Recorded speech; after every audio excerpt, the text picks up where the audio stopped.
Guardians of the Galaxy Volume 2 is directed by James Gunn and stars Chris Pratt, Zoe Saldana, Dave Bautista, Vin Diesel, Bradley Cooper, and Kurt Russell. It's the second Guardians film and the 15th MCU film.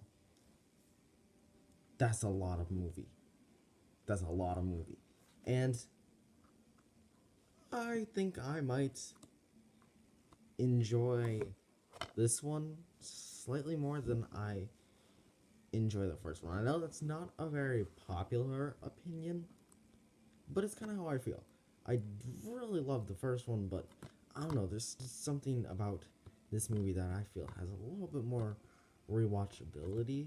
Maybe that's probably just me, but I don't know. I definitely feel the first one has a stronger plot, definitely, and stronger and has really good character moments. But this one I just feels way more fun to watch. It's a, it's super funny, and I honestly think the soundtrack in this one is better than the soundtrack in the last one. They're both awesome, but I think this one's slightly better than the others. Ever so slightly better. Like I said, this is one of the funniest MCU movies that we've had so far, which isn't a bad thing. This definitely feels like a comedy. This is like Thor Ragnarok or the first Guardians movie. This genre is more comedy than it is superhero or sci-fi. But at times, they might put the comedy too much into the movie, where it's like, hey, that was funny, but can you just stop the humor for a little bit? It's sort of like the problem I had with some of like the Lego Batman movie or something, where the fact is it's almost too funny. It's the fact where you're putting in so much humor, and for the most part, it's all landing. But again, you're putting in way too much humor that it starts to undertake the dramatic moments, which are a lot of dramatic and sentimental moments in this film that thankfully don't get entirely compromised by the humor.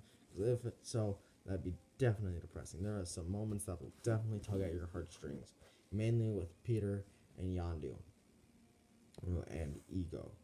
All these three have a great dynamic that, in the end, definitely pulls your heartstrings. It's amazing.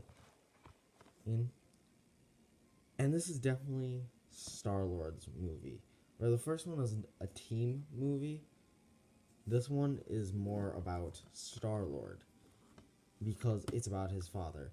And at times it almost sort of gives not enough, it doesn't give a lot of attention to the other Guardians. It's hard to do ensemble movies, especially when you want to have a moment, you want to have the main plot focus around one of the characters. They definitely are managed to pull it off for the most part, where the fact that it's not like all these characters are wasted. All the background stuff, all less important. They still have stuff to do, and it's definitely not mind numbing or they don't get fleshed out enough. It's just you can easily tell they weren't the primary focus in this movie. The primary focus was Peter. There are three sort of villains in this movie, and two of them don't work. But there's one that does work. Ego, the Living Planet, portrayed excellently by Kurt Russell. Kurt Russell puts in a great performance as Ego, and he's definitely part of the reason why people are starting to say Marvel's getting better with their villains. Because while we don't feel sentimental and we can sort of understand what he's doing, like he wants to, he thinks he has perfection, and he wants to spread his perfection and creation across the galaxy. And he's portrayed well, and he's very likable to hate, which is sometimes just how I like my villains. Like, yeah, villains are nice to have an emotional complexity like Killmonger, Thanos, or Vulture, but I also sometimes like my villains to just be evil, but still good villains. And he's a good villain. He's just evil, but he's a good villain. It's great. This is a colorful movie, and the visuals are awesome. It's just entirely awesome. All performances, for the most part, land. But for the like I said, stuff that doesn't land, and that is the two villains. The other two villains are definitely the ones that do not land at all. We got Taserface and the Ravengers who are against Yondu. They're not that good of villains. I didn't like them as villains. They weren't good ones. Taserface was kind of annoying, to be honest. And that joke about his name got old pretty fast. Like, it was funny the first time, I'm like, oh yeah, he's got a weird name, yeah. But the rest of the time, it's like, okay, yeah, we get it. His name's not normal. We can get over it now.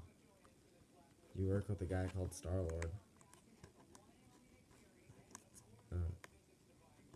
We can just get over it now. Then the Sovereigns, which are a race of gold people, and that's as far as their character depth goes. But they do set up something that I'm very much looking forward to in the third Guardians film, and that's Adam Warlock. If he comes into the third Guardians film, I will be very excited, because Adam Warlock is super cool in the movies, and I look forward to seeing him in action. I mean, not the movies, the comics. He's super cool in the comics, and I look forward to seeing him in action. Pretty much for the most part, everything about this movie is good. There's definitely some minor flaws. Pacing can kind of get out, can sort of, and some of the humor compromises the emotions, and not all the villains land, and not all the jokes land. But for the most part, this film is really good. I am going to give Guardians of the Galaxy Volume 2 87 Walkmans out of 100. This is a good movie. If you've not seen any Guardians movie, you should definitely check them out.